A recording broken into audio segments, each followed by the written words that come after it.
7 दिवसीय वर्ग में बहनों को शारीरिक और मानसिक रूप से सशक्त करने का कार्य चल रहा है। बहनों को, हम सभी को शारीरिक रूप से सशक्त करने के लिए हमें यहाँ दंड, न्युद्ध, योग व्यायाम, लक्ष्य वेद, ऐसी बहुत सारी शारीरिक शिक्षाएं दी जा रही हैं। मानसिक रूप से सशक्त करने के लिए बड़े बड़े अधिकारियों का बौद्धिक चल रहा है, जिससे समाज में चल रहे कुरीतियों को कैसे बहनें उनको फेस कर सकती हैं, उस विषय पे हम लोगों को सशक्त किया जा रहा है। हम सब बहनें कमज़ोर नहीं हैं। हम सब बहनों को सशक्त करने के लिए हम सब बहनें, जैसे पुरुषों को अनेक क्रियाओं को कराया जाता है, हम सब बहनें को भी सशक्त होने के लिए, आत्मसुरक्षा के लिए हम सभी तैयार हो रहे हैं कि यहाँ पे अलग-अलग जिला से सारी बहनों को आत्मसुरक्षा के लिए अलग-अलग चीज़ सिखाई जा रही है, जैसे न्युद्ध, तलवारबाजी, दंड, छुरिका। यहाँ 5 जून से दुर्गा वाहिनी मातृशक्ति का वर्ग लगा है और इस शौर्य प्रशिक्षण वर्ग में हमारे झारखंड प्रांत के सभी जिलों से बहनों का आना हुआ है और 220 की संख्या में दुर्गा वाहिनी की बहनें हैं और लगभग 25 की संख्या में मातृशक्ति हैं और हम उन लोगों को मानसिक बौद्धिक स्तर पर उनका हम लोग विकास कर रहे हैं, उनको सिखाने की कोशिश कर रहे हैं। हम लोग का यही मकसद है कि बच्चियों को आज अपना आत्मनिर्भर रक्षा हेतु और क्या समाज की जो कुरीतियाँ बच्ची लोग के पीछे महिला जात बच्ची लोग जा रही है, बहुत तरह के शोषण हो रहा है, तो हम लोग ऐसा कि शौर्य प्रशिक्षण के द्वारा हम बच्ची लोग को आत्मनिर्भर बनाना चाहते हैं ताकि उन पर कोई अत्याचार हो कि धर्मियों से या जो है उन पर आत्मघात करे, स्वयं को अपना रक्षा करे और ख़ासकर जहाँ दूर दूर तक बच्ची लोग अपने पूरा प्रांत, पूरा झारखंड का ये शौर्य प्रशिक्षण दुर्गा वाहिनी की हो रहा है, गांव-गांव से बच्ची लोग को हम लोग लाए हैं। हमारे इस प्रशिक्षण का मुख्य उद्देश्य है कि लड़कियों को इस तरीके से बनाना कि वो आत्म सुरक्षा कर सके। सरकार अपनी जगह अच्छी है, काम कर रही है, पुलिस प्रशासन भी अच्छी है, सब अपना काम कर रही है, पर जब रात में हम अकेले चल रहे होते हैं ऑन द स्पॉट, उस समय हमारे लिए सरकार या पुलिस तुरंत 1 सेकंड में नहीं अवेलेबल हो सकती है। हमें खुद अपने हाथ को इतना मजबूत बनाना चाहिए होता है कि हम तुरंत ऑन द स्पॉट हमें उसका बचाव करना है, न सिर्फ अपना बचाव करना है बल्कि अगर हमारे सामने किसी दूसरी बहन के साथ भी कुछ ऐसा हो रहा हो। आज हमारे समाज में माताओं बहनों का जो है ना इस तरीके से हो गया है, हमारे सभ्यता का संस्कार का इतना दोहन और हनन हो चुका है कि हमारी माताएं बहनें समाज में सुरक्षित नहीं हैं। आज 8 बजे के बाद महिलाएं बाहर निकलने से डरती हैं। वो अगर हम इस प्रशिक्षण को करने के बाद एक छोटी सी लड़की को देखते हैं कि वो इतना उसमें कॉन्फिडेंस आ जाता है कि वो भीड़ का सामना कर पाती है। के सरस्वती शिशु विद्या मंदिर में विगत 1 सप्ताह से महिलाओं के लिए आयोजित विशेष प्रशिक्षण शिविर में महिलाओं और युवतियों ने जिस तरह से शारीरिक मेहनत करके कई तरह की बातों को सीखा है, उसके बाद महिलाओं के अंदर न केवल आत्मविश्वास की भावना पैदा होगी बल्कि महिलाओं के अंदर एक ऐसा भावना पैदा होगा जिसके बाद वो महिलाएं अपने साथ होने वाले अत्याचार के विरोध में खुद कर खड़ा हो सकती हैं। देश की आधी आबादी कहे जाने वाली महिलाओं और युवतियों के साथ जिस तरह की घटनाएं आज के समय में हो रही है, उसकी चर्चा मात्र करने से ही रोंगटे खड़े हो जाते हैं। ऐसे में निश्चित रूप से कहा जा सकता है कि शक्ति वाहिनी और महिला संगठन के माध्यम से महिलाओं को विशेष रूप से प्रशिक्षित करने के लिए जो आवासीय प्रशिक्षण शिविर चल रहा है, इसके माध्यम से महिलाओं को न केवल विभिन्न तरह की जानकारियां मिल रही है बल्कि महिलाएं इसके माध्यम से अंदर से मजबूत हो रही हैं और महिलाएं जब सशक्त होंगी, मजबूत होगी तो उसका सीधा फायदा उनके आने वाले जीवन पर मिलेगा। जिस तरह से युवतियों के साथ जो घटनाएं घट रही है, समाज में कहीं ना कहीं उन्हें जिस दृष्टिकोण से देखा जा रहा है, उनके साथ कभी भी अत्याचारी घटनाएं सामने आ जाती है। लाख प्रयास और सरकार और शासन की सुविधा होने के बावजूद भी कई तरह की ऐसी घटनाएं सामने आती है जो निश्चित रूप से इस बात को सोचने को मजबूर करती है कि महिलाओं को सशक्त होना होगा, युवतियों को सशक्त होना होगा। तो इस तरह का प्रशिक्षण शिविर निश्चित रूप से महिलाओं और युवतियों में एक आत्मविश्वास पैदा करता है, जो कि न केवल वो अपने साथ होने वाले अत्याचार के खिलाफ खुलकर आवाज उठा सकती है बल्कि उनके सामने अगर दूसरे के साथ अत्याचार की घटनाएं घट रही है तो उसके प्रति भी प्रतिरोध की भावना कर सकती है, उस पर उसका ही बचाव कर सकती है। तो ऐसे में महिलाएं न केवल लाचार और अबला समझी जाएगी बल्कि महिलाएं भी सबला समझी जाएगी और महिलाएं भी समाज की मुख्य धारा में आकर कहीं ना कहीं उन लोगों की संरक्षण, उन लोगों की सुरक्षा के लिए काम कर सकती हैं जो कि लाचार हैं, विवश हैं और महिलाओं के सामने जब किसी के साथ अत्याचार होगा तो उसका खुलकर जवाब देती हुई नजर आएंगी। सुशील कुमार सिंह, गुमला।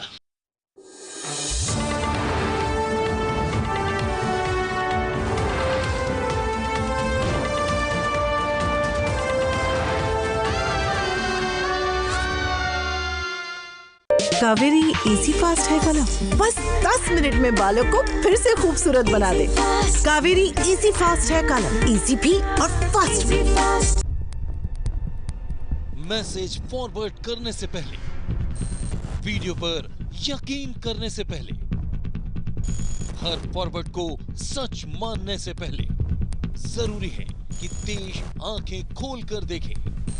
देश को अफवाहों से बचाने वाला शो लाइव डिटेक्टर टेस्ट सिर्फ न्यूज नेशन पर।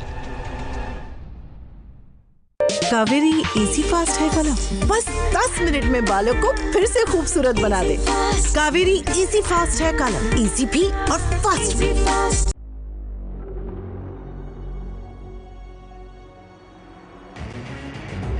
140 करोड़ लोग हैं देश में, फिर भी असल मुद्दों पर लोग क्यों मौन हैं? खड़े हैं हजारों सवाल, फिर जवाब देने में क्यों है तंगहार? जानकारी का सूखा दूर कीजिए और हर दिन मुद्दों की गहराई में उतरिए। बेमतलब के विश्लेषण में मत उलझिए, खबरों को परत दर परत समझिए। सिर्फ एक नजरिया कुछ भी नहीं करता डिसाइड, हर एंगल से समझाएंगे खबर, बनकर आपका गाइड।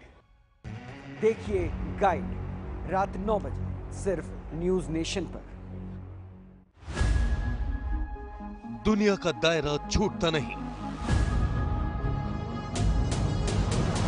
नापी जाती है देश की खबरों की नब्ज। कोई लाग लपेट नहीं, खबरें सीधी और सपाट।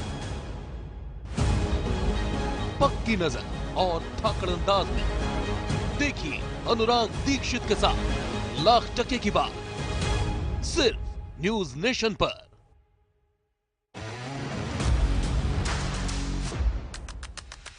मुद्दों का शोर, हक पर जोर, आपकी बात पूरे हक के साथ। देखिए मेरे साथ डिबेट लाइव सिर्फ न्यूज नेशन पर।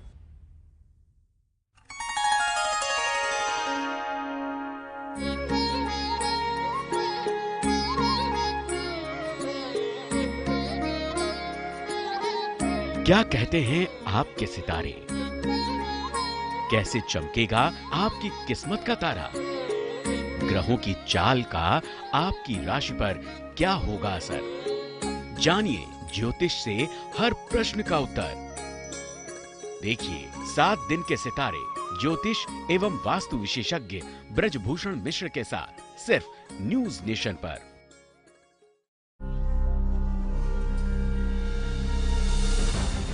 जंगल अगर कट जाएंगे, बेजुबान बेचारे कहां जाएंगे? पर्यावरण को बचाना है, जानवरों को बसाना है। जंगली जानवरों की हर खबर देखिए जंगल रिपोर्ट सिर्फ न्यूज नेशन पर। मैसेज फॉरवर्ड करने से पहले, वीडियो पर यकीन करने से पहले, हर फॉरवर्ड को सच मानने से पहले जरूरी है कि देश आंखें खोलकर देखे। देश को अफवाहों से बचाने वाला शो लाइव डिटेक्टर टेस्ट सिर्फ न्यूज नेशन पर। फिक्र है कि ये आसमां सच सुने, जमीन को सौंपा जाए इंसाफ, हौसलों की ऊंची उड़ान हो और हो ईमानदारी की बात। फिक्र है कि हर शख्स की आवाज शामिल हो, जीत सिर्फ आंकड़ों की नहीं दिलों की हो। निभाने हर भरोसा, रखने उम्मीद रोशन, खबरों की बेमिसाल मशाल थामे आपके साथ था, है और रहेगा न्यूज नेशन।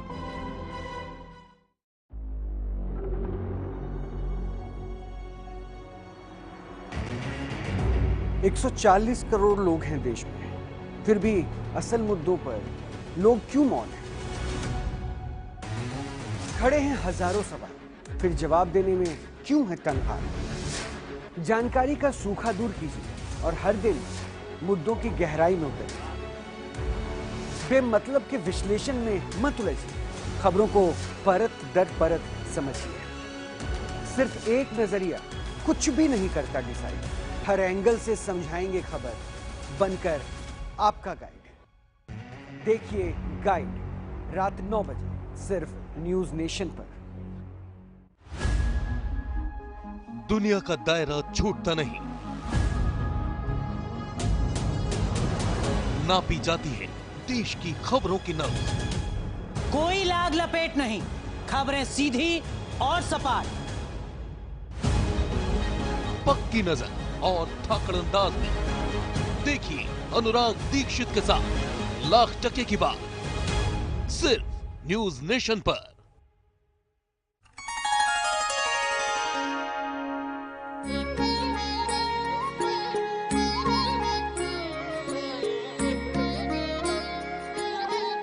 क्या कहते हैं आपके सितारे, कैसे चमकेगा आपकी किस्मत का तारा, ग्रहों की चाल का आपकी राशि पर क्या होगा असर। जानिए ज्योतिष से हर प्रश्न का उत्तर। देखिए 7 दिन के सितारे ज्योतिष एवं वास्तु विशेषज्ञ ब्रजभूषण मिश्र के साथ सिर्फ न्यूज नेशन पर।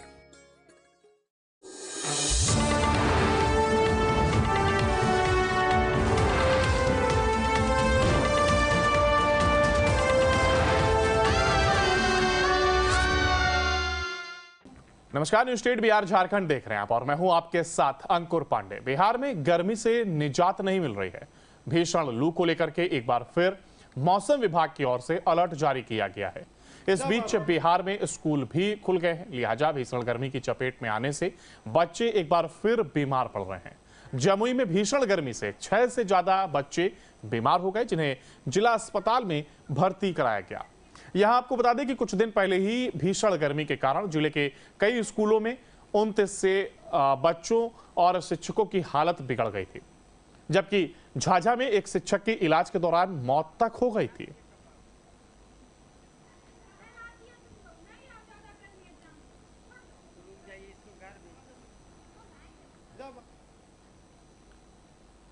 शेखपुरा जिले के बरबीघा में एक बार फिर से भीषण गर्मी की मार स्कूली बच्चों के ऊपर देखने को मिल रही है। छुट्टी के बाद स्कूल खुलने के बाद भीषण गर्मी ने एक बार फिर से स्कूली बच्चों को अपनी चपेट में लेना शुरू कर दिया है। बरबीघा प्रखंड के 3 अलग अलग विद्यालय में बच्चों के गर्मी के कारण बेहोश होने की खबरें सामने आने के बाद अफरा तफरी मच गई। प्रखंड शिक्षा अधिकारी रविंद्र कुमार राय के अनुसार जगदम्बा उच्च विद्यालय, सामस कन्या प्राथमिक विद्यालय, सरवा और मध्य विद्यालय औखदी में गर्मी के कारण बच्चे बेहोश हुए हैं। हालांकि शिक्षकों की तत्परता और स्थानीय स्तर पर उचित इलाज के बाद बच्चों की हालत खतरे से बाहर बताई गई है।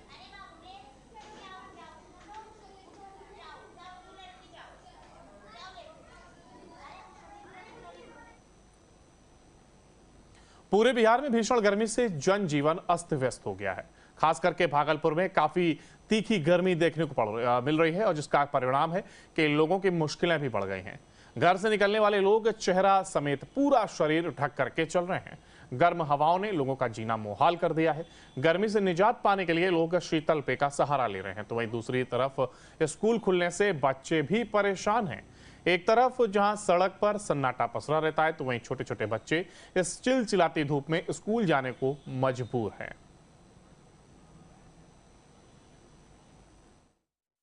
गर्मी के साथ साथ प्रशासन का परेशानी और आम पब्लिक का परेशानी, टोटो का समस्या, कितना दिक्कत हो रहा है? बहुत ज़्यादा, और इतना तकलीफ इतना इस बीच दोपहर में बीच गर्मी में बता नहीं सकते हैं। 2 किलोमीटर पैदल से आना जाना बहुत मुश्किल हो रहा है। काम से निकले थे मार्केट? काम से निकले थे, लेकिन आना जाना दोनों परेशानी हो गया। बेवकूफ़ी हो गया इस धूप में निकलना। भागलपुर में सोमवार को ई रिक्शा चालकों ने हड़ताल कर दी, जिससे आम राहगीरों को काफी परेशानियों का सामना करना पड़ा है। शहर के कई चौक चौराहों पर लोगों की काफी भीड़ देखी गई। सड़क पर पैदल यात्रा करते कई लोग नजर आए। यहाँ आपको बता दें, पिछले कई दिनों से जिला प्रशासन की नई यातायात व्यवस्था में हुए बदलाव को लेकर के ई रिक्शा चालक विरोध कर रहे हैं। शहर के सड़क पर इस भीषण गर्मी में लोगों को पैदल यात्रा करना पड़ा है, तो वहीं ई रिक्शा चालक के विरोध की सूचना पर पुलिस ने कई लोगों को हिरासत में लिया है। लोगों का कहना है कि ई रिक्शा नहीं चलने से काफी परेशानियों का सामना करना पड़ रहा है। कई किलोमीटर तक इस भीषण गर्मी में पैदल यात्रा करनी पड़ रही है।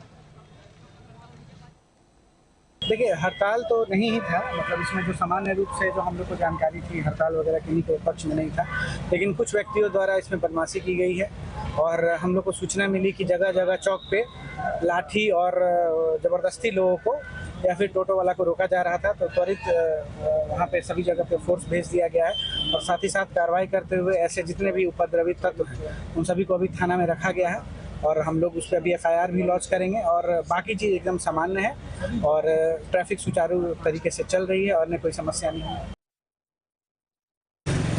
शहर में ट्रैफिक व्यवस्था को सुचारू करने के लिए भागलपुर जिला प्रशासन के द्वारा ई-रिक्शा में कोडिंग किया गया है। इस कोडिंग का लगातार भागलपुर के ई-रिक्शा चालक के द्वारा विरोध किया जा रहा है। ई-रिक्शा चालक का साफ तौर पे कहना है कि यदि कोडिंग के तहत हम लोग चलते हैं तो हम लोग को एक पास जो पैसेंजर नहीं मिलता है, इस वजह से हम लोग का रोजी रोटी पे आफत हो गया है।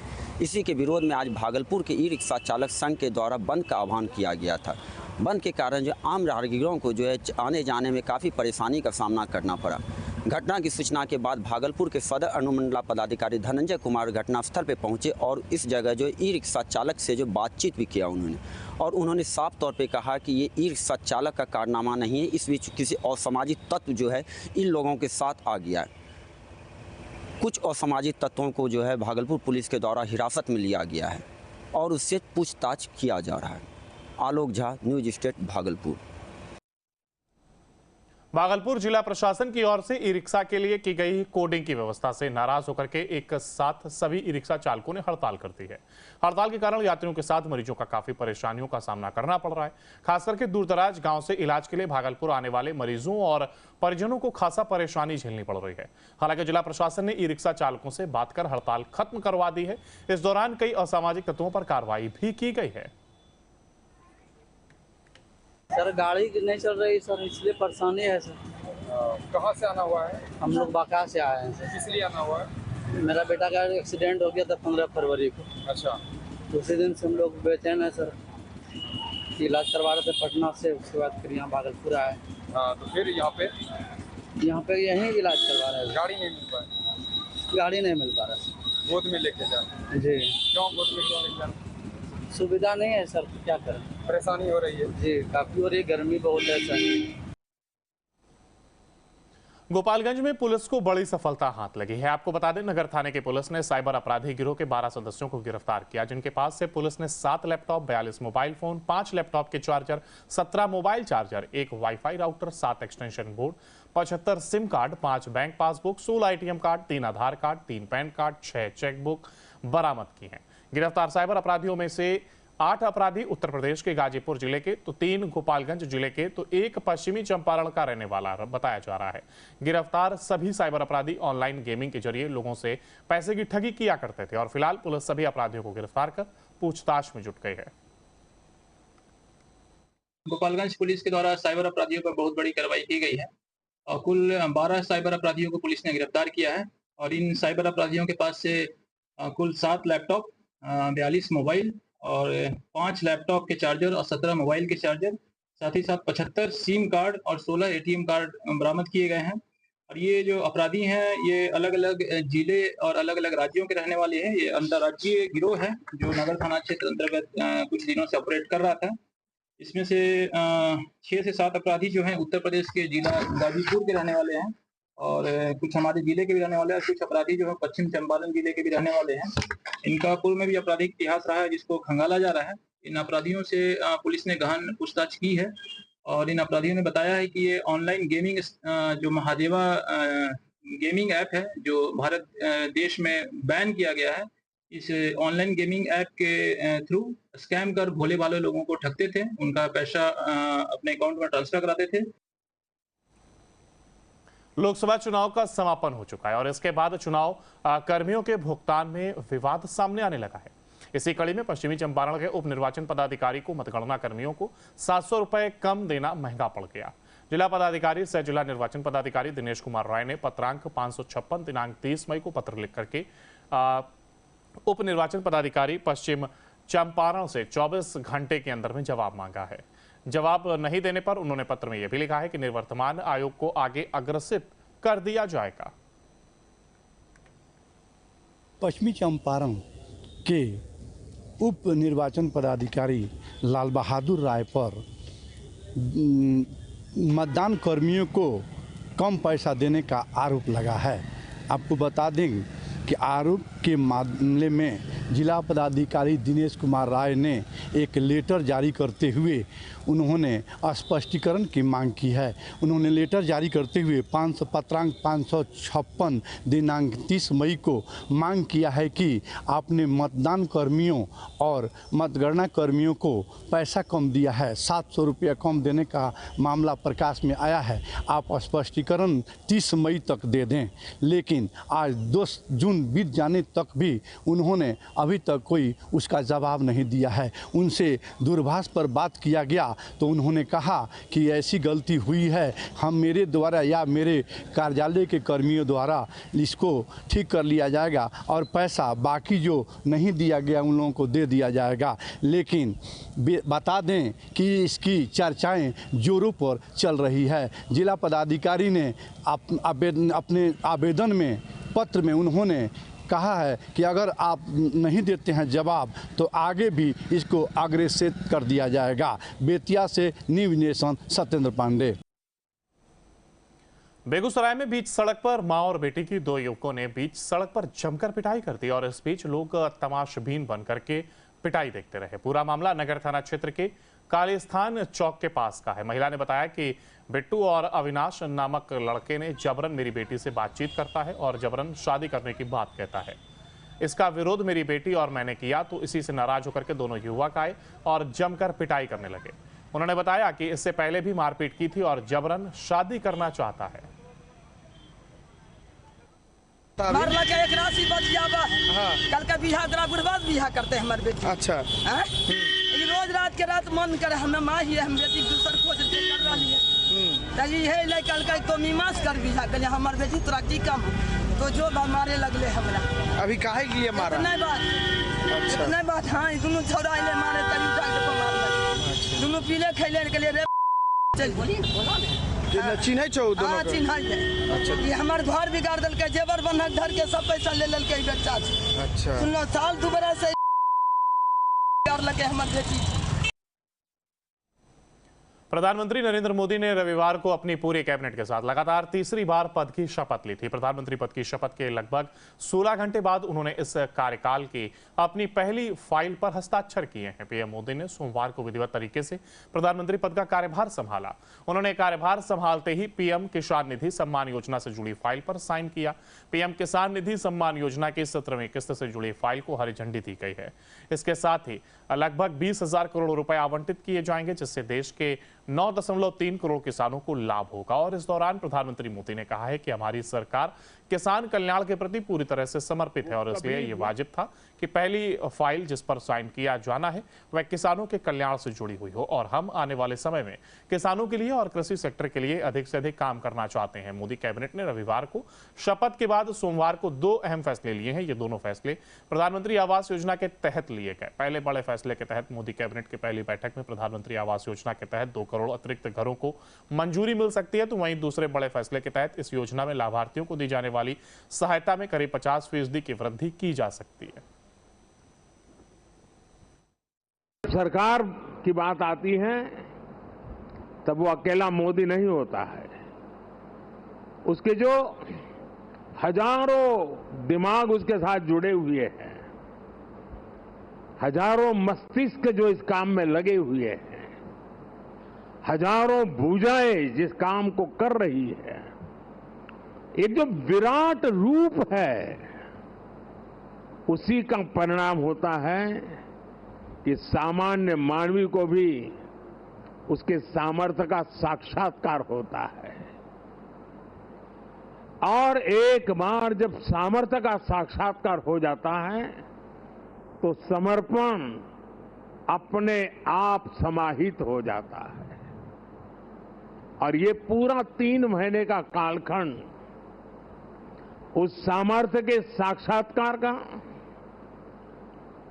उस सामर्थ्य के प्रति समर्पण के भाव का और उस समर्पण के अंदर नए संकल्पों की ऊर्जा जुड़ी हुई थी, जिसका परिणाम है कि आज हम फिर एक बार देश की सेवा के लिए प्रशस्त हो रहे हैं।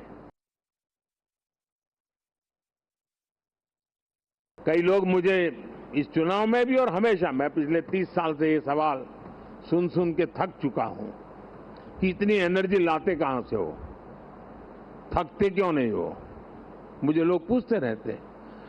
लेकिन वो मेरे बॉडी को तराश रहे हैं, मेरी बॉडी में क्या खाता हूं, कितना सोता हूं, मैं योगा कितना करता हूं। अब वो गलत ट्रैक पर है, इसलिए मेरी एनर्जी का रहस्य उनको पता नहीं है। मेरी एनर्जी का रहस्य, मैं जीवन भर भीतर के विद्यार्थी को जिंदा रखता हूं। और जो व्यक्ति अपने भीतर विद्यार्थी को जिंदा रखता है वो कभी भी सामर्थ्यहीन नहीं होता है, शक्तिहीन नहीं होता है और आलसी नहीं होता है। वो हर बार ऊर्जा से भरा हुआ रहता है। हम वो लोग नहीं हैं कि जो इतने बजे ऑफिस शुरू होता है, इतना बजे पूरा होता है। हम वो लोग नहीं है। हमारे लिए समय के बंधन नहीं है, हमारे लिए सोचने की सीमाएं नहीं हैं, हमारे लिए पुरुषार्थ के लिए कोई मानदंड नहीं है। जो इससे परे है वही तो मेरी टीम है और वही टीम पर देश को भरोसा है। 10 साल में बहुत सारे लोग आप में से होंगे जो 10 साल से मुझे जेल रहे हैं। कुछ लोग हैं जो शायद अब जेलना शुरू करेंगे। कुछ लोग होंगे साहब बहुत हो गए, अब कहीं और जाए तो अच्छा होगा। जो जाना चाहते हैं उनको मेरी तरफ से शुभकामनाएं हैं। आपने इतना किया इसलिए धन्यवाद है। जो आना चाहते हैं, अगर आज टीवी पर मेरी बात सुन करके जो मन भाव से खप जाना चाहता है 5 साल, आइए, निमंत्रण है। और हम मिल करके दोस्तों एक ही लक्ष्य, नेशन फर्स्ट, एक ही इरादा, 2047 विकसित भारत। और मैंने पब्लिकली कहा है, मेरा पल पल देश के नाम है। और मैंने ये भी वादा किया है देश को 24/7 फॉर 2047। मुझे वो टीम से अपेक्षाएं हैं। मैं मेरी टीम से चाहता हूं। नीट के रिजल्ट में धांधली के आरोप लगने के बाद उठा बवाल थमने का नाम नहीं ले रहा है और देश भर में छात्र सड़क पर उतर आए हैं। प्रदर्शनकारी की मांग है कि मामले की जांच के बाद दोषियों पर कड़ी कार्रवाई हो। दरअसल नीट की परीक्षा में 67 स्टूडेंट को 720 में से 720 नंबर मिले हैं। इसका मतलब यह हुआ कि इस बार 67 छात्र टॉपर बन गए हैं। यही नहीं, हरियाणा में झज्जर के एक ही सेंटर से कई छात्रों ने टॉप किया। कुछ छात्र तो ऐसे भी हैं जिन्हें 718 और 719 नंबर मिले हैं। हालांकि विवाद बढ़ने के बाद दावा किया गया कि उनके नंबर ग्रेस मार्क्स के आधार पर तय किए गए हैं।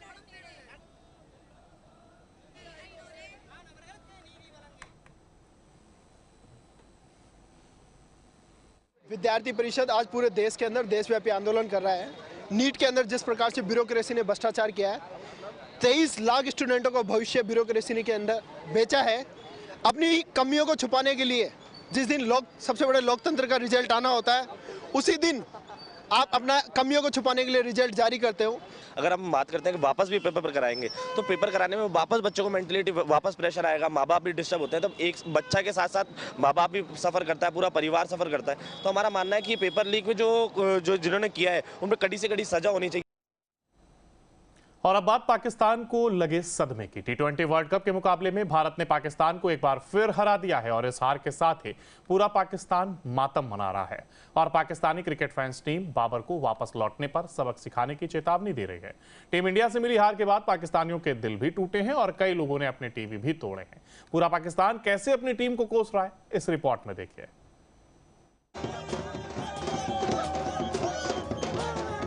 पाकिस्तान हार गया यार, पाकिस्तान, ओ भाई, पाकिस्तान हार गया।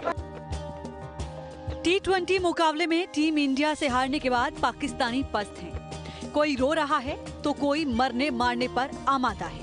न्यूयॉर्क में खेले गए मुकाबले में पाकिस्तान की टीम 120 रनों का टारगेट भी चेस नहीं कर पा रही, लिहाजा पूरा पाकिस्तान अपनी टीम को लानत भेज रहा है। मेरा इस टाइम दिमाग फट रहा है। मैं कह रहा हूँ, मैं ना इनको इन्होंने ये क्या किया है, ये क्या करना चाह रहे हैं? बड़ा करो टीवी यार, टीवी यार। काश कि मैं इंडिया में पैदा हो जाती, मुझे खुशी से मैं ये तो कह पाती कि वो जीतते हैं कि मुझ पे लानत है कि मैं पाकिस्तानी हूँ। ठीक है भाई, इंडिया ने बता दिया कि पाकिस्तानी की आने वाली 7 नस्लें भी ना इंडिया का मुकाबला नहीं कर पाए। करारी हार से पाकिस्तानियों का बुरा हाल है। फैंस खून के आंसू रो रहे हैं और बाबर आजम की टीम का मुंह काला करने की तैयारी है।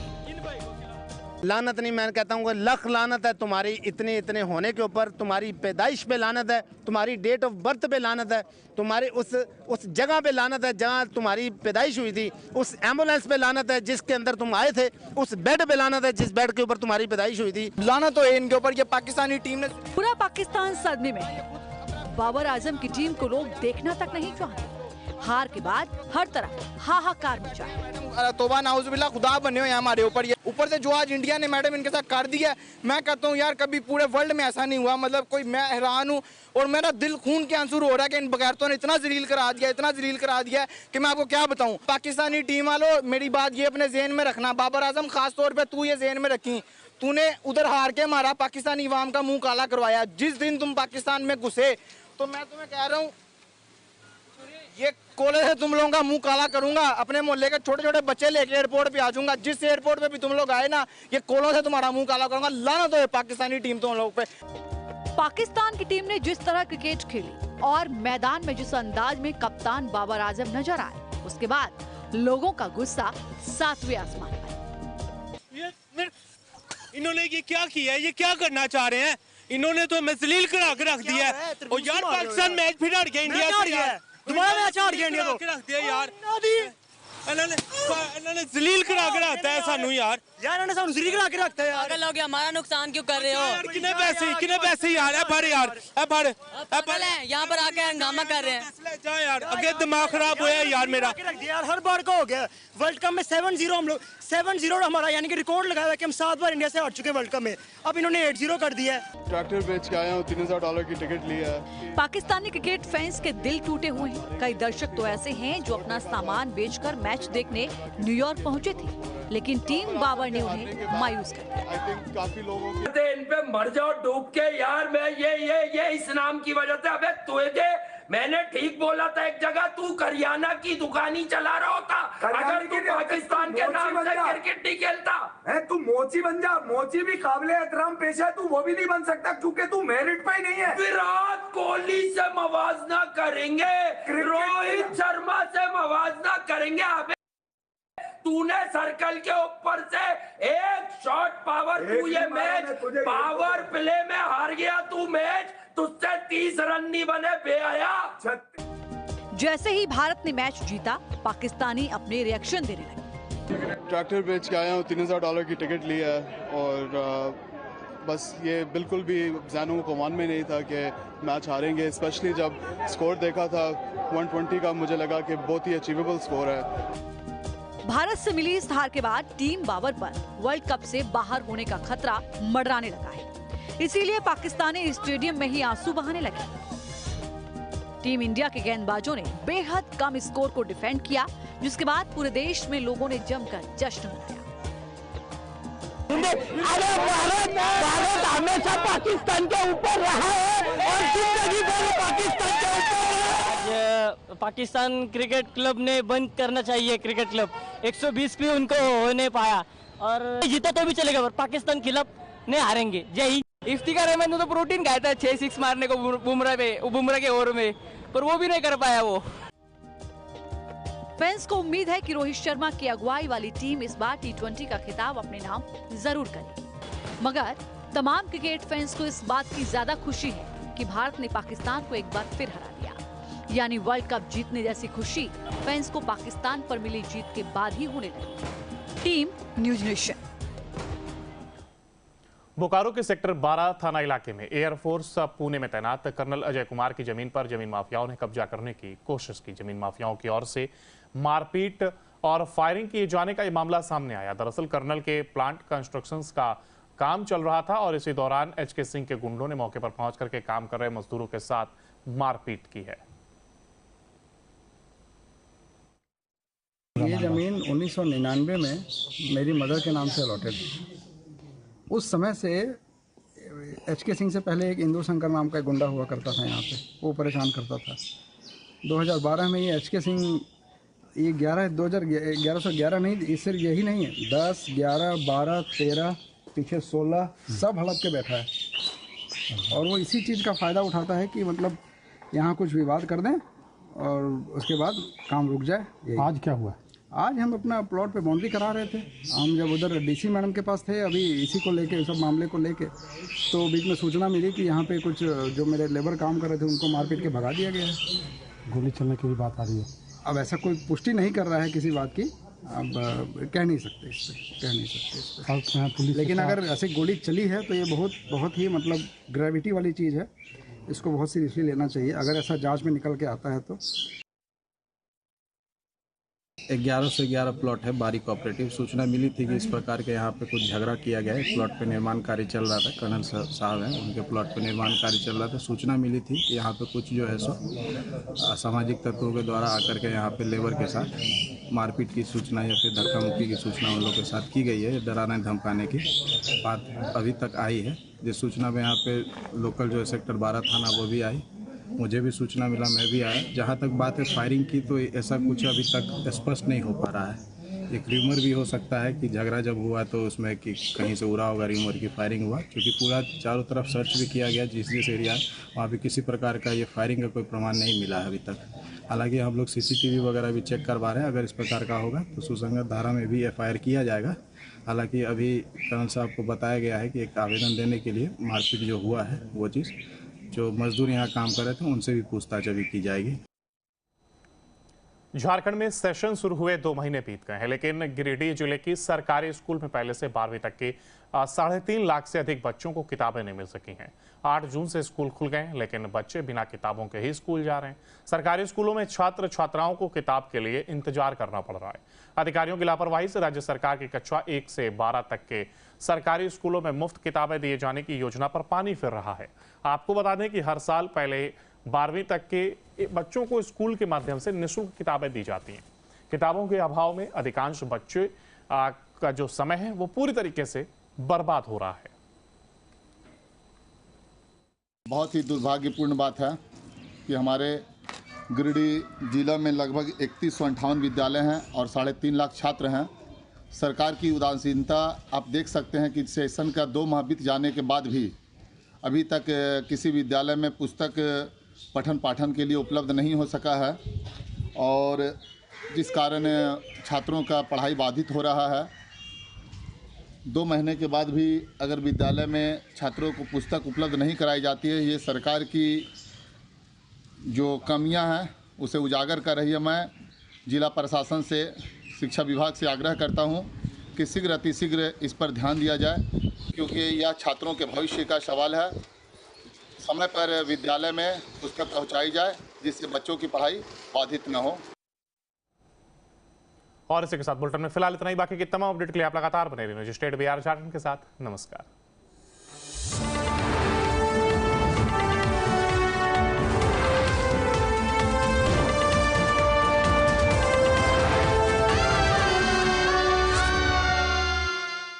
Kaveri easy fast hair colour बस 10 मिनट में बालों को फिर से खूबसूरत बना दे। Kaveri easy fast hair colour, easy भी और फास्ट भी। मैसेज फॉरवर्ड करने से पहले, वीडियो पर यकीन करने से पहले, हर फॉरवर्ड को सच मानने से पहले जरूरी है कि देश आंखें खोल कर देखे। देश को अफवाहों से बचाने वाला शो लाइव डिटेक्टर टेस्ट सिर्फ न्यूज नेशन पर। Kaveri easy fast hair colour बस 10 मिनट में बालों को फिर से खूबसूरत बना दे। Kaveri easy fast hair colour, easy भी और फास्ट भी।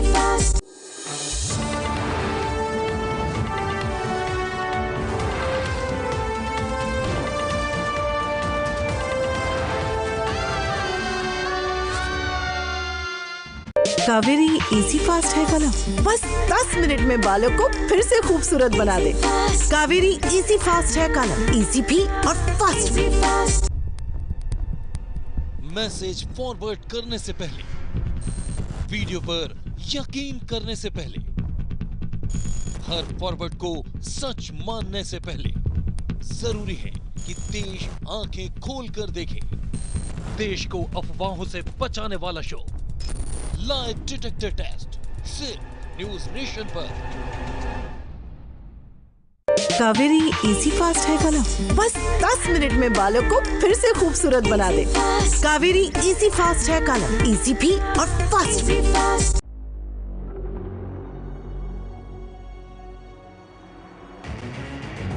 140 करोड़ लोग हैं देश में, फिर भी असल मुद्दों पर लोग क्यों मौन हैं? खड़े हैं हजारों सवाल, फिर जवाब देने में क्यों है तनहार? जानकारी का सूखा दूर कीजिए और हर दिन मुद्दों की गहराई में उतरिए। बेमतलब के विश्लेषण में मत उलझिए, खबरों को परत दर परत समझिए। सिर्फ एक नजरिया कुछ भी नहीं करता डिसाइड, हर एंगल से समझाएंगे खबर, बनकर आपका गाइड। देखिए गाइड रात 9 बजे सिर्फ न्यूज नेशन पर। दुनिया का दायरा छूटता नहीं,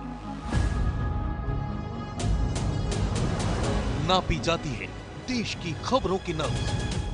कोई लाग लपेट नहीं, खबरें सीधी और सपाट। पक्की नजर और धाकड़अंदाज में देखिए अनुराग दीक्षित के साथ लाख टके की बात सिर्फ न्यूज नेशन पर।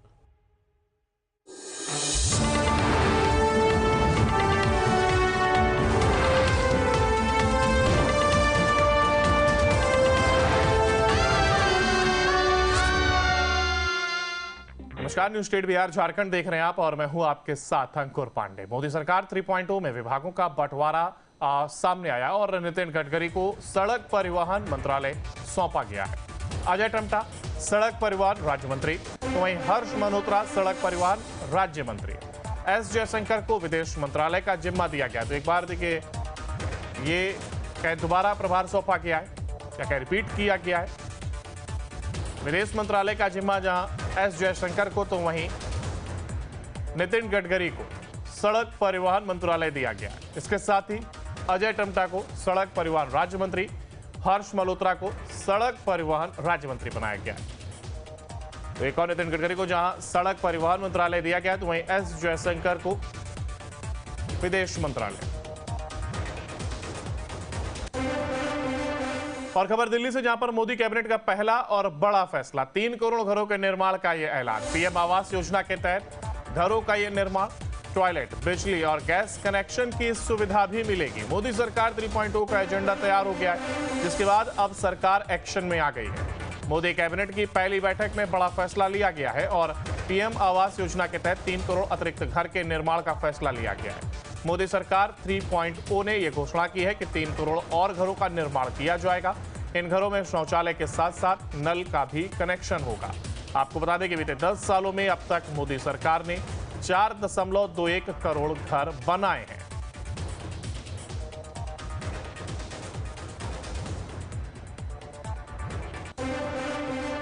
न्यूज स्टेट ने जेडीयू कोटे से केंद्रीय मंत्री बने रामनाथ ठाकुर से खास बातचीत की है। इस दौरान उन्होंने कहा, मुझे उम्मीद नहीं थी कि मैं मंत्रालय में शामिल होऊंगा। अब मोदी सरकार के नेतृत्व में हमें विकास के काम करने हैं। देखिए, मोदी कैबिनेट का शपथ ग्रहण हो गया है। बिहार से जेडीयू कोटे से रामनाथ ठाकुर भी गए थे शपथ ग्रहण में। सर, शपथ लेकर आए हैं, एक तो बड़ा खुशी का माहौल है। जब सूचना मिला कि प्रधानमंत्री मोदी जी के यहाँ से फोन है, उसके बाद का माहौल कैसा था? बहुत अच्छा, बहुत अच्छा, बहुत खुशी। हाँ, एक जो होता है खुशी का लहर, वो दौड़ पड़ा, मुझ में भी दौड़ पड़ा, हमारे साथ जितने थे सबको दौड़ पड़ा, खुशी का क्षण था। एक बड़ी जिम्मेदारी भी मिल रही है, बड़ा चुनौती भी होगा, कैसे इसको फिर मैनेज किया जाएगा? उसको हमारे लिए कोई प्रॉब्लम नहीं है। हम तो, हमारा अनुभव है 10 वर्षों का मंत्री का, बिहार में हम रहे हैं। यहाँ भी जो जिम्मेदारी मिली है, इसमें दिल्ली में तो सचेत होकर के हमको काम करना है। हाँ, किसी के बहकावे में नहीं, किसी के कहने में नहीं, जो मुझको सही लगेगा वही काम मैं करूँगा। लंबा अनुभव रहा है बिहार का आपका, बिहार में लगभग हर एक जिलों में आप खासकर गए हैं और बिहार से आते भी हैं, तो क्या प्राथमिकताएं होंगी आपके नज़र में?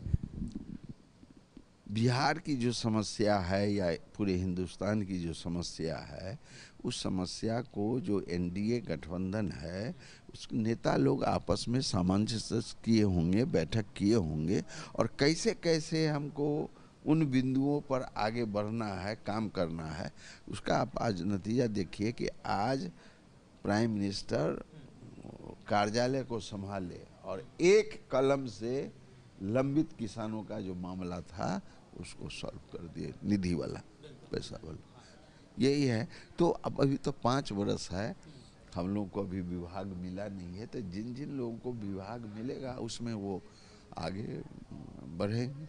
ये सवाल दरअसल मैंने आपसे इसलिए पूछा कि आपका मतलब राजनीतिक अनुभव भी बड़ा है और आप जमीन से जुड़े हुए हैं, हर एक विधानसभा का विजिट किए हुए हैं, तो आप बिहार को खासकर ढांचा को समझते हैं, बिहार की समस्याओं को समझते हैं, बिहार की मोनोपोली को समझते हैं। लगातार एक बात तो विशेष राज्य के दर्जे की आप भी लोग मांग करते हैं या अन्य पार्टी भी बिहार की जो है वो मांग करती है, इसलिए मांग करती है कि बिहार अभी भी पिछड़ा है और उसको आप देख के आए, तो क्या प्राथमिकताएं, मैंने पूछा कि क्या 1-2 प्राथमिकताएं होंगी ये नहीं, जो प्राथमिकता है वो हमारे एनडीए गठबंधन के नेता लोग समन्वय किए होंगे, बातचीत किए होंगे और उस बिंदु को प्रधानमंत्री के माइंड में लाए होंगे और उस समस्याओं का प्रधानमंत्री निवारण करेंगे, उसको कार्य रूप देंगे।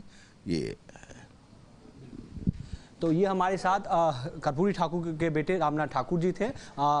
लंबा कैरियर है इनका राजनीतिक और लंबा अनुभव भी है मंत्रालय का, इस बीच बड़ी जिम्मेदारी भी इनको मिल रही है, तो एक्सपेक्ट भी लोगों का बड़ा होगा। वीडियो जर्नलिस्ट सुमित कुमार के साथ Amit Chaudhary, News Nation, Delhi. PM Modi के शपथ ग्रहण को लेकर के जेएमएम महासचिव सुप्रियो भट्टाचार्य ने कहा कि दिल्ली के राष्ट्रपति भवन में झारखंड का उपहास हुआ है। जो सम्मान झारखंड को मिलना चाहिए था वो नहीं मिला। केंद्रीय मंत्रिमंडल में झारखंड को उचित हिस्सेदारी नहीं मिली है। झारखंड की आवाज, सरना धर्मकोट की आवाज कैसे बुलंद होगी?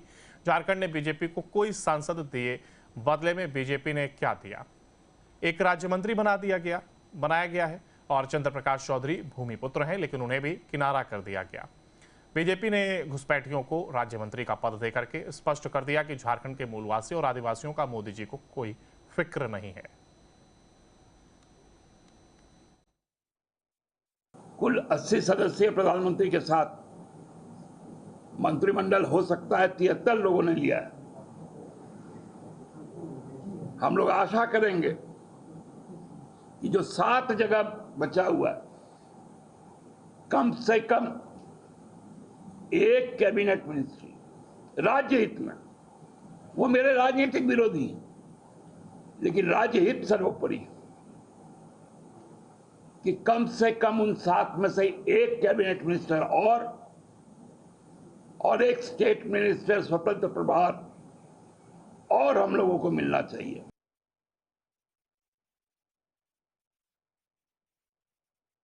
सिंबॉलिक सेलिब्रेशन हुआ जिसमें भाजपा के किसी प्रदेश नेता का उपस्थिति नहीं था।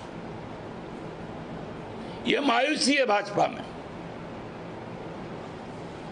जो 240 लोग जीत कर आए उसमें मात्र 115 लोग मूल भाजपा के और 125 लोग ऐसे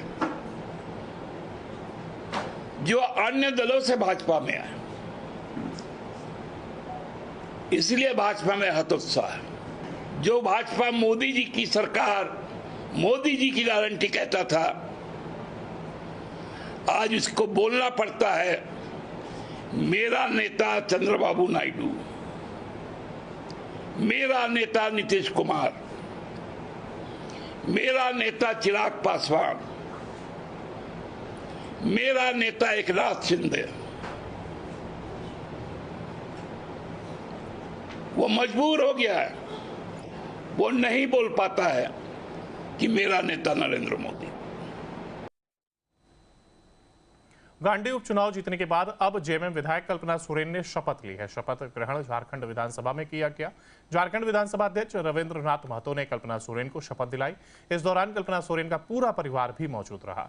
शपथ ग्रहण के दौरान गांडी विधानसभा क्षेत्र के सैकड़ों कार्यकर्ता कल्पना सोरेन को बधाई देने विधानसभा पहुंचे थे।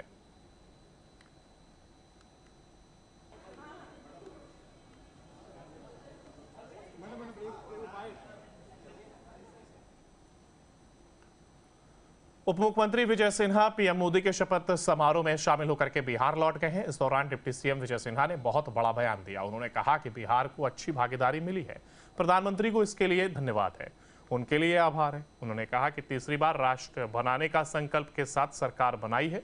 आतंकवाद, उग्रवाद, अपराध, भ्रष्टाचारी बेचैन हैं और इनका सफाया तय है। निश्चित तौर पर उनकी घबराहट बाहर आ रही है।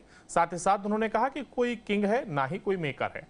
यहाँ सभी राष्ट्र की सेवा करने के लिए जनता के दिए गए जनादेश पर ईमानदारी के साथ सरकार चलाने वाले एक परिवार है।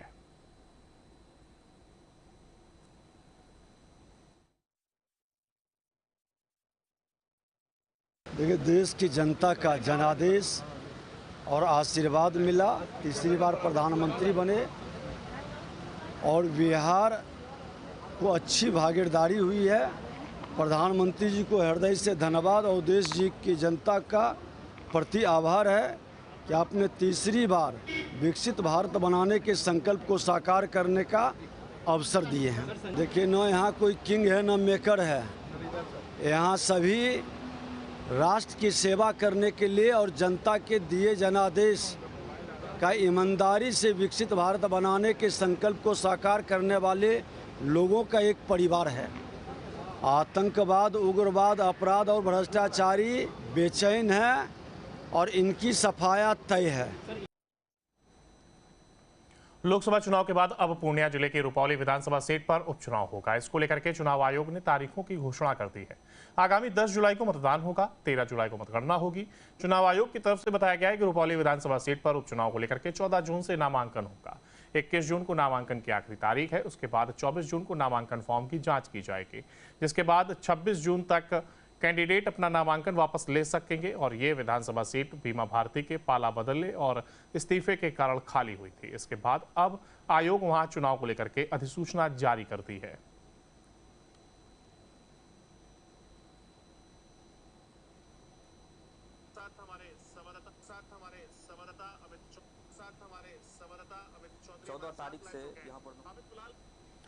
तो पूर्णिया के रुपौली सीट पर यह उपचुनाव होगा और इसी को लेकर के अब अधिसूचना जरूर जारी की गई है। बीमा भारती के इस्तीफे के बाद ही यहां पर ये आज जो सीट थी वो खाली हुई थी, जिसके बाद अब पूरा खाका तैयार किया गया, जहां पर 10 जुलाई को सीट पर वोटिंग होगी।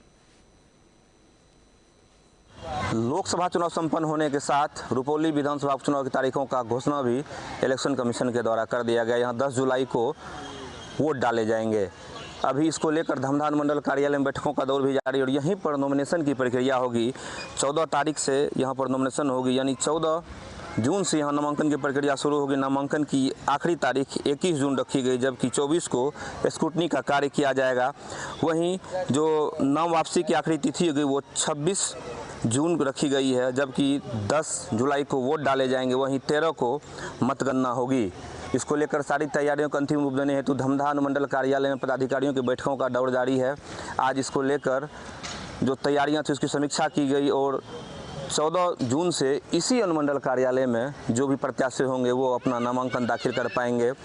रुपौली की जदयू विधायक बीमा भारती द्वारा इस्तीफा देने के बाद ये सीट खाली हुआ है। बीमा भारती ने लोकसभा चुनाव महागठबंधन से आरजेडी के सिंबल पर पूर्णिया से लड़ा था, हालांकि उन्हें मुंह की खानी पड़ी, उन्हें काफ़ी कम मत मिले और यहाँ से पप्पू यादव ने जीत दर्ज की। उसके बाद अब यहाँ चुनाव जो होंगे उपचुनाव की घोषणा कर दी गई है।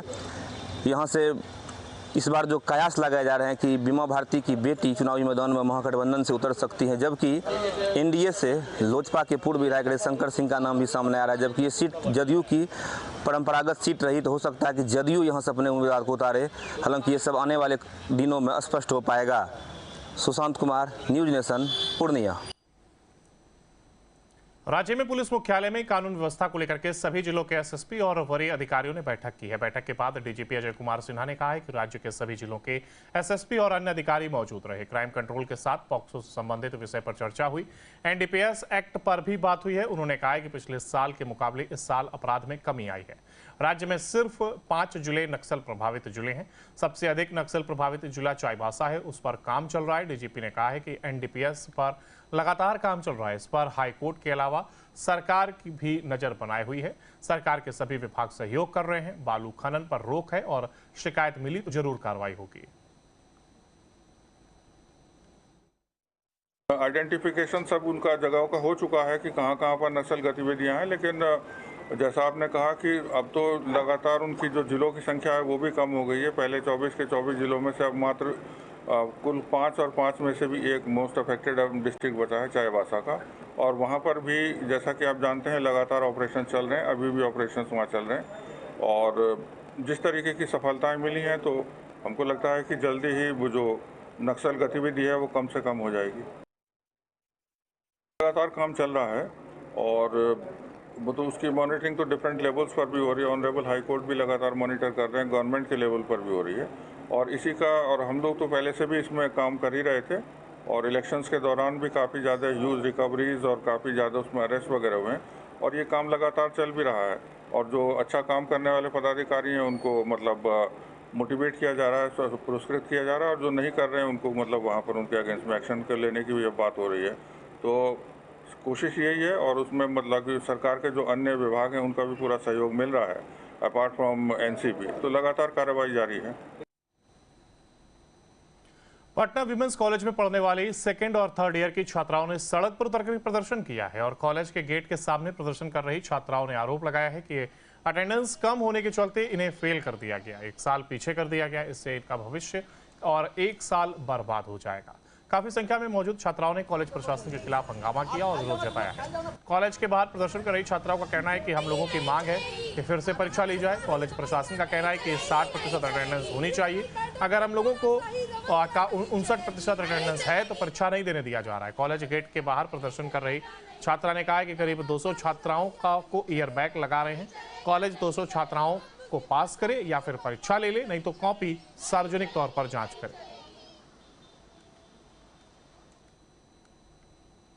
पटना वुमेन्स कॉलेज के सामने छात्राएं जो हैं वो प्रदर्शन कर रही हैं और अपनी मांगों को लेकर प्रदर्शन कर रही हैं। इनका कहना है कि छात्राओं के सम्मान के साथ खिलवाड़ नहीं चलेगा। विद्यार्थी परिषद मैदान में है, छात्राओं को अपना हक चाहिए। किन मांगों को लेकर आप हैं? हमें 1 साल का ईयर बैक लगाया जा रहा है। एक पेपर में बैक लगने की वजह से हमारा पूरा करियर खराब हो जाएगा। अगर एक पेपर में बैक लगने की वजह से हम लोग 1 साल का ईयर बैक लगाया जाएगा तो हमारे बाद का सिलेबस सारा चेंज है। हमारे बाद का जो प्रोग्राम है वो 4 साल का प्रोग्राम है, हम लोग 3 साल वाले बैच है। हम लोग जाएंगे कहाँ? हमें पढ़ाया क्या जाएगा?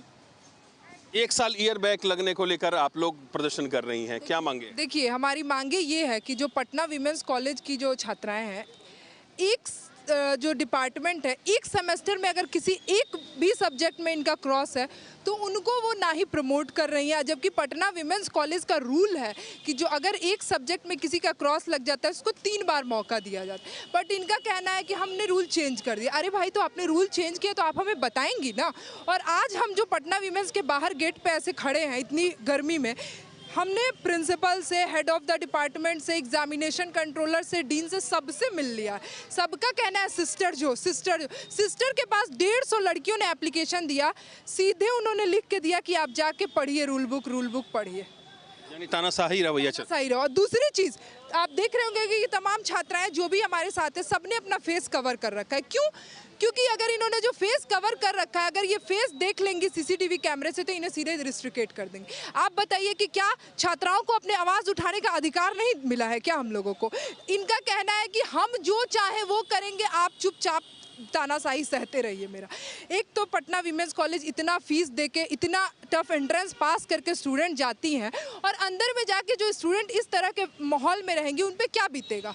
एक मामूली अगर परिवार से कोई बच्ची आती है और वो इस तरह का फीस देकर और 1 साल बाद फिर इनको रीएडमिशन तमाम तरह का पैसे देते रहिए, क्या वो संभव है? हमारा सिर्फ मुद्दा ये है कि ये जो है कॉपी को रीचेक करवाएं या फिर इन्हें 3 मौका देना अनिवार्य है और ये दे। अगर ये नहीं देंगी तो हम 24 घंटे के अंदर गवर्नर हाउस में मिलेंगे। यानी कुल मिलाकर इनकी मांगे हैं कि इन्हें जो है एक सिलेबस को लेकर ईयर बैक दिया जा रहा है, मतलब 1 साल पीछे करा जा रहा है। क्या लगता है कि जो कॉलेज एडमिनिस्ट्रेशन इस बात को समझेगा? हमें नहीं लगता है, क्योंकि वो लोग हम लोग की तरफ देख तक नहीं रहे हैं। हम लोग पिछले 20 दिन से अपने पेरेंट्स के साथ आ रहे हैं प्लस, बट ये लोग देख तक नहीं रहे हैं हमारे तरफ। हम लोग प्रिंसिपल ऑफिस के बाहर जाके घंटों बैठे रहते हैं, प्रिंसिपल बाहर तक नहीं आती हैं और वो अंदर ही बैठी होती हैं और हम लोगों से ऐसा प्रिटेंड किया जाता है कि वो यहाँ है ही नहीं, बट वो यहीं पे हैं क्योंकि वो एडमिशन ले रही हैं, वो यहीं पे हैं और वो हमारा बात नहीं सुन रही। तो कुल मिलाकर एक नहीं 200 लड़कियां तैयार हैं। बदलो हिटलर वाली नियम और पैसे की व्यापार। क्या है ये है कि 200 प्लस बच्चियों को अभी कर दिया जा रहा है, ईयर बैक कर दे रहे हैं 1 या 2 पेपर के लिए, जबकि ऐसा कोई रूल नहीं था। इवन हम लोग का जो जनरल असेंबली होता है उसमें सारे रूल्स एंड रेगुलेशन बताए जाते हैं, लेकिन उसमें भी उन्होंने बोला था, प्रिंसिपल ने खुद ये बात कही थी कि अगर किसी का एक पेपर में भी बैक लगता है तो उसको 3 चांस दिया जाएगा, 3 अटैम्प्ट दिया जाएगा। तो आज वो अटैम्प्ट कहाँ है? और जो डेली बच्चे जब से रिजल्ट आया है तब से अगर कोई 3rd या 4th में प्रमोटेड भी है तो क्या कहते हैं उसका नॉट प्रमोटेड लिखा हुआ है, जिसमें सब बच्चे पास भी है तब भी नॉट प्रमोटेड है 1 या 2 सब्जेक्ट के लिए। तो 1-2 सब्जेक्ट के लिए कहती है वो कि 1 साल ईयर बैक बैठ जाओ घर पे और उसके बाद री एडमिशन लो अपने जूनियर्स के साथ। तो कोई भी नहीं बैठना चाहेगी, सबको चांस मिलना चाहिए। 1 साल बैक लगाने को लेकर यहाँ पर छात्राएं प्रदर्शन कर रही हैं। ये तस्वीर पटना वीमेंस कॉलेज के सामने की है। हालांकि प्रिंसिपल इनकी मांगों को सुनने को तैयार नहीं है। तो कुल मिलाकर छात्राओं का कहना है कि अगर इनकी बातों पर गौर नहीं किया गया तो 24 घंटे के भीतर ये गवर्नर हाउस जाएंगी और यहाँ के प्रिंसिपल की शिकायत करेंगी। यहाँ की छात्राओं की मांग ये भी है कि तानाशाह प्रिंसिपल को तुरंत पद से हटाया जाना चाहिए। वीडियो जर्नलिस्ट सत्येंद्र के साथ विकास कुमार ओझा, न्यूज़ नेशन, पटना। कटिहार के अहमदाबाद प्रखंड में एक बार फिर शर्मसार करने वाला मामला सामने आया है, जहां बिना शादी के लड़की ने बच्चे को जन्म दिया। लड़की अब बच्चे के पिता की तलाश में दर-दर भटक रही है। पंचायत से न्याय नहीं मिला तो पीड़िता ने थाने में आवेदन दिया है। पीड़िता ने अपने आवेदन में कहा है कि भोलामारी गांव का रहने वाला आफाज अली पिछले 3 साल से शादी का झांसा देकर के उसके साथ यौन शोषण कर रहा था और इस बीच पीड़िता 6 महीने का गर्भवती हो गई। घटना को लेकर के आफाज अली के परिवार और पीड़िता के परिजनों के बीच पंचायत भी की गई। पंचायत में पीड़िता को आश्वासन दिया गया कि बच्चे के जन्म के बाद उसकी शादी आफाज अली से कर दी जाएगी, लेकिन जब पीड़िता ने बच्चे को जन्म दिया तब पीड़िता शादी की बात की तो आरोपी ने परिजन ने इनकार कर दिया। वहीं पुलिस पूरे मामले की अब जांच पड़ताल में जुट गई है।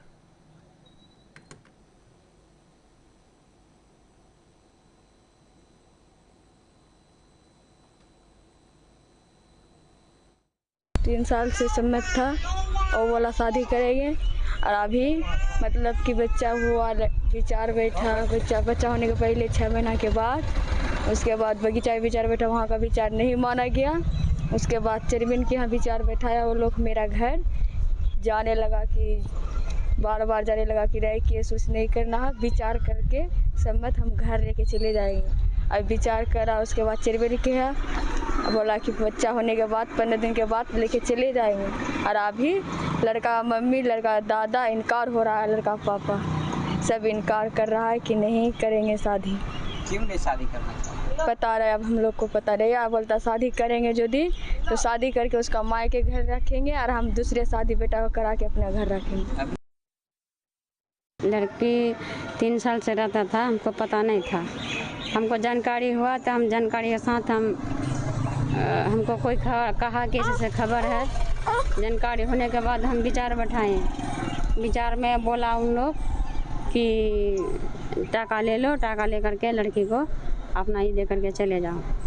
हम कहे नहीं, हम लड़का से जे लड़का ऐसा किया है वही लड़का से शादी कराएंगे।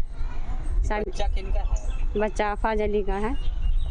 वो उसका पापा, उसका दादाजी इनकार कर रहा। लड़का को मुख्तार आलम। बिहार में गर्मी से निजात नहीं मिल रही है और भीषण लू को लेकर के एक बार फिर मौसम विभाग ने अलर्ट जारी किया है। इस बीच बिहार में स्कूल भी खुल गए हैं, लिहाजा भीषण गर्मी की चपेट में आने से बच्चे फिर से बीमार पड़ रहे हैं। जमुई में भीषण गर्मी से 6 से ज्यादा बच्चे बीमार हो गए, जिन्हें जिला अस्पताल में भर्ती कराया गया है। आपको बता दें कि कुछ दिन पहले भीषण गर्मी के कारण जिले के कई स्कूलों में 29 बच्चे और शिक्षकों की हालत बिगड़ गई थी, जबकि झाझा में एक शिक्षक की इलाज के दौरान मौत हो गई थी।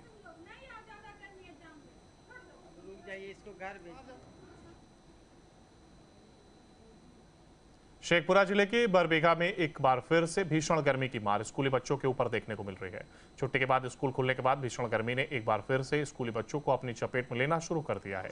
बरबीघा प्रखंड के 3 अलग अलग विद्यालय में बच्चों के गर्मी के कारण बेहोश होने की खबरें सामने आने के बाद अफरा तफरी मच गई। प्रखंड शिक्षा पदाधिकारी रविंद्र कुमार राय के अनुसार जगदम्बा उच्च विद्यालय, सामस कन्या प्राथमिक विद्यालय, सरवा और मध्य विद्यालय उखदी में गर्मी के कारण बच्चे बेहोश हुए हैं। हालांकि शिक्षकों की तत्परता और स्थानीय स्तर पर उचित इलाज के बाद बच्चों की हालत खतरे से बाहर बताई गई है।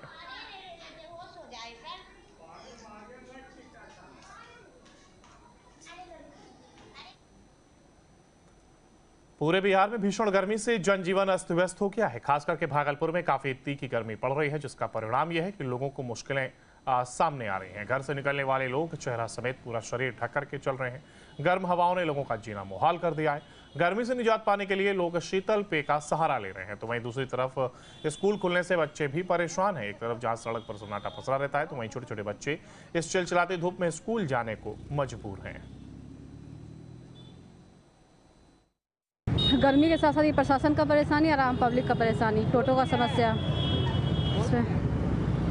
कितना दिक्कत हो रहा है? बहुत ज़्यादा, और इतना तकलीफ इतना इस बीच दोपहर में बीच गर्मी में बता नहीं सकते हैं। 2 किलोमीटर पैदल से आना जाना बहुत मुश्किल हो रहा है।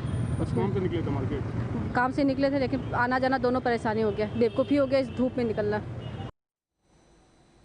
कैमूर जिले के नगर पंचायत मोहनिया के चेयरमैन प्रतिनिधि इंद्रजीत राम का इन दिनों सोशल मीडिया पर एक वीडियो बहुत तेजी से वायरल हो रहा है, जिसमें इंद्रजीत राम जाम छलकाते नजर आ रहे हैं। वीडियो में दिख रहा है कि शराब की पार्टी चल रही है। हालांकि इंद्रजीत राम का दावा है कि वो शराब नहीं पीते हैं, शराब पार्टी दोस्तों की ओर से की जा रही है। ऐसे में सवाल उठता है कि बिहार में शराबबंदी है और फिर भी कैसे जनप्रतिनिधि शराब पार्टी कर रहे हैं। देखिए, वो शादी चुनाव का पहले का था। मतलब कितना पुराना होगा लगभग? हमको लग रहा है कि वही लमसम 2 साल पहले का था। 2 साल पिछले का था वो। जी जी। और हम लोग शादी में गए थे, शादी समारोह। कौन जगह पे गए थे? आपको कुचिला। अच्छा। तो एक शादी समारोह में हम लोग बैठे थे, तो हमारे सब मित्रगण भी थे, तो उन लोग की पार्टी चल रही थी, तो वहाँ बैठ गए। और बैठे तो पता नहीं फोन वायरल कर दिया, तो उनको पता चला नहीं, लेकिन बताने वाले लोग कह रहे हैं कि नेताजी भी पी रहे थे। तो ऐसा कहीं कुछ नहीं है, किसी के साथ हम बैठ के पिए हैं। अच्छा, जो गिलास में दिख रहा है तो शराब ही दिख रहा है, देखने से तो यही लग रहा है। कैसे कर सकते हो शराब? देखने से बोल रहे लग रहा है, हम कह नहीं रहे हैं, देखने से लग रहा है। देखने से तो बहुत कुछ हो सकता है कि हम ठंडा उसमें ढा गए थे, ठंडा भी तो हो सकता है। अभी आप बोलेंगे अपने दोस्त लोग शराब पी रहे थे? शराब पी रहे थे तो बगल में पी रहे थे, हम तो पी नहीं रहे थे, हम तो बैठे थे। जहाँ पी रहे थे वहीं आप भी बैठे? हाँ, वहीं बैठ गए थे, दोस्त की बात है। और इसी के साथ फिलहाल बुलेटिन में इतना ही। बाकी की तमाम अपडेट के लिए आप लगातार बने रहिए न्यूज स्टेट बिहार झारखंड के साथ। नमस्कार।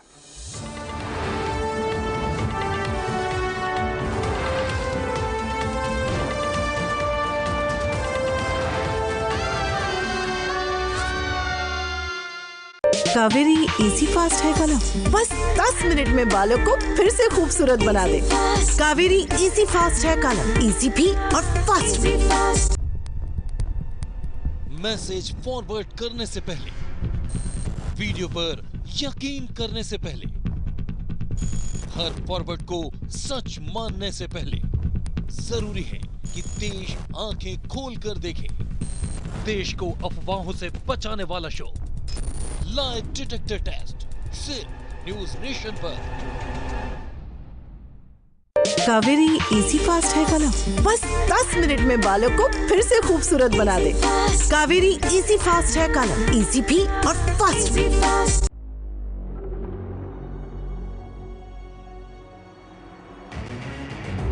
140 करोड़ लोग हैं देश में, फिर भी असल मुद्दों पर लोग क्यों मौन हैं? खड़े हैं हजारों सवाल, फिर जवाब देने में क्यों है तनहार? जानकारी का सूखा दूर कीजिए और हर दिन मुद्दों की गहराई में उतरिए। बेमतलब के विश्लेषण में मत उलझिए, खबरों को परत दर परत समझिए। सिर्फ एक नजरिया कुछ भी नहीं करता डिसाइड, हर एंगल से समझाएंगे खबर, बनकर आपका गाइड। देखिए गाइड रात 9 बजे सिर्फ न्यूज नेशन पर। दुनिया का दायरा छूटता नहीं, नापी जाती है देश की खबरों की नब्ज। कोई लाग लपेट नहीं, खबरें सीधी और सपाट,